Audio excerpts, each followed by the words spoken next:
Hello guys, അപ്പോൾ നമ്മൾ ഇന്നൊരു ബിസി സൺഡേ വ്ളോഗ് ചെയ്യാമെന്ന് കരുതി വന്നതാണ്. നോർമൽ സൺഡേ ഇങ്ങനെയല്ല, പക്ഷേ നമ്മൾ ഇന്നൊരു ബിസി സൺഡേ വിത്ത് ഫാമിലിയാണ്. സൺഡേ ആയതുകൊണ്ട് തന്നെ എഴുന്നേറ്റ് വന്നപ്പോൾ 8 മണി അടുപ്പിച്ചായി. എഴുന്നേറ്റ ഉടനെ നമ്മൾ വെള്ളം കുടിച്ചു. അപ്പോഴേക്കും അച്ഛനമ്മ ബ്രേക്ക്ഫാസ്റ്റൊക്കെ സെറ്റാക്കിയിട്ടുണ്ടായി. പുട്ടും കടലയും പപ്പടവും നല്ല ചക്കയടയായിരുന്നു.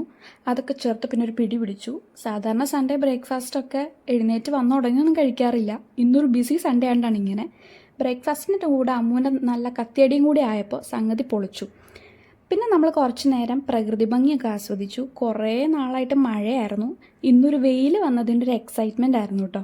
അത് കഴിഞ്ഞപ്പോൾ അമ്മ പതിവ് പോലെ ഡ്യൂട്ടികളൊക്കെ ഡിവൈഡ് ചെയ്ത് കൊടുത്തു. അതൊക്കെ കംപ്ലീറ്റ് ആക്കി വന്നപ്പോൾ കിച്ചണിൽ നല്ല സ്മെല്ല്.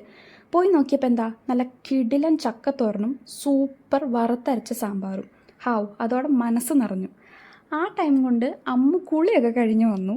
പിന്നെ കുറേ നേരം കണ്ണാടിയുടെ മുന്നിൽ നിന്ന് ഓരോ കോപ്രായം കാണിച്ചുകൊണ്ട് നിൽക്കുമായിരുന്നു. കണ്ണാടി കണ്ടിട്ട് അതിൽ നോക്കിയൊന്ന് ചിരിക്കാതെ പോകാൻ എനിക്ക് പറ്റില്ല. പിന്നെ ഞാനും കുളിയൊക്കെ കഴിഞ്ഞ് വന്നു. അച്ഛനപ്പോൾ പൊതിച്ചോറ് പ്രിപ്പറേഷനിലായിരുന്നു. കറികളൊക്കെ ഓരോന്നായി വിളമ്പിക്കൊണ്ടിരിക്കുന്ന സമയത്താണ് ഞാൻ വന്നത്.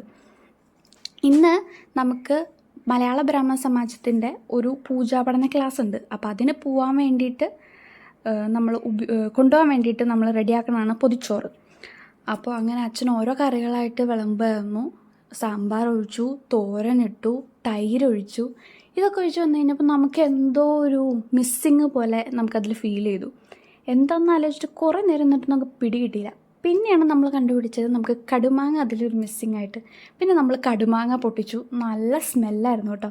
റൂം ഫുള്ള് കടുമാങ്ങയുടെ സ്മെല്ലായിരുന്നു. പിന്നെ കറികളൊക്കെ ഓരോന്നായിട്ട് ഇട്ട്, കടുമാങ്ങ ഇട്ട്, പപ്പടവും വെച്ച് നമ്മൾ ഇലയൊക്കെ വാട്ടി എല്ലാം സെറ്റ് ചെയ്ത് ഒക്കെ അച്ഛൻ്റെ പണിയായിരുന്നു കേട്ടോ. അച്ഛനാണ് പൊതിച്ചോറിൻ്റെയൊക്കെ പരിപാടി ഏറ്റെടുത്തത്. പിന്നെ അതൊക്കെ കെട്ടി പേപ്പറൊക്കെ വെച്ച് മടക്കി ഫുള്ള് സെറ്റാക്കി. ഇതൊക്കെ അച്ഛൻ്റെ കലാവിരുതുകളാണ്.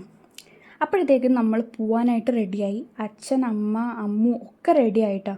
നമ്മൾക്ക് നമ്മുടെ ഇല്ലത്തിൻ്റെ അടുത്ത് തന്നെയുള്ളൊരു ഇല്ലത്ത് വെച്ചിട്ടായിരുന്നു നമുക്ക് ഇന്ന് പൂജാപഠന ക്ലാസ് ഉണ്ടായിരുന്നത്. നമ്മൾ പോണതിന് മുമ്പായിട്ട് കുറച്ച് നേരം സൊറയൊക്കെ പറഞ്ഞിരുന്നിട്ടാണ് ഇറങ്ങിയത്. അമ്മുവിൻ്റെ തള്ളിൻ്റെ കാര്യം പിന്നെ പറയണ്ടല്ലോ, അതെന്തായാലും കേൾക്കേണ്ടി വരും. പിന്നെ നമ്മൾ ഓട്ടോയ്ക്ക് തന്നെ പോയത്. അവിടെ ചെന്ന് കഴിഞ്ഞപ്പോൾ ക്ലാസ്സും കഴിഞ്ഞിട്ട് നമുക്കൊരു മീറ്റിംഗ് കൂടി ഉണ്ടായിരുന്നു. എല്ലാം അടിപൊളിയായിട്ട് നടന്നു. അത് കഴിഞ്ഞ് നമ്മൾ വീട്ടിലെത്തിക്കഴിഞ്ഞപ്പോൾ എനിക്ക് എന്തോ പെട്ടെന്നൊരു ഐഡിയ, എന്തായാലും ഒരുങ്ങിയതല്ലേ, നമുക്ക് റീൽ എടുത്തേക്കാമെന്ന്. അങ്ങനെ റീലൊക്കെ എടുത്ത് വന്നു. വീട്ടിലെത്തിയപ്പോഴത്തേക്കും അമ്മ വിളക്കൊക്കെ തെളിച്ചിട്ടുണ്ടായിരുന്നു. ഇന്നപ്പം ഞാൻ നോക്കിയപ്പോൾ ഫേസൊക്കെ ആകെ ടാൻ അടിച്ചിരിക്കുന്നു. അപ്പം നമ്മളൊരു ഫേസ് പാക്കൊക്കെ ഇടാമെന്ന് കരുതി. അപ്പോഴേക്കും അച്ഛൻ്റെ ഒരു കട്ടനൊക്കെ ഉണ്ടാക്കിയിട്ട് വന്നു. പിന്നെ നമ്മൾ കട്ടൻ കുഴിച്ചു ഗേസ്.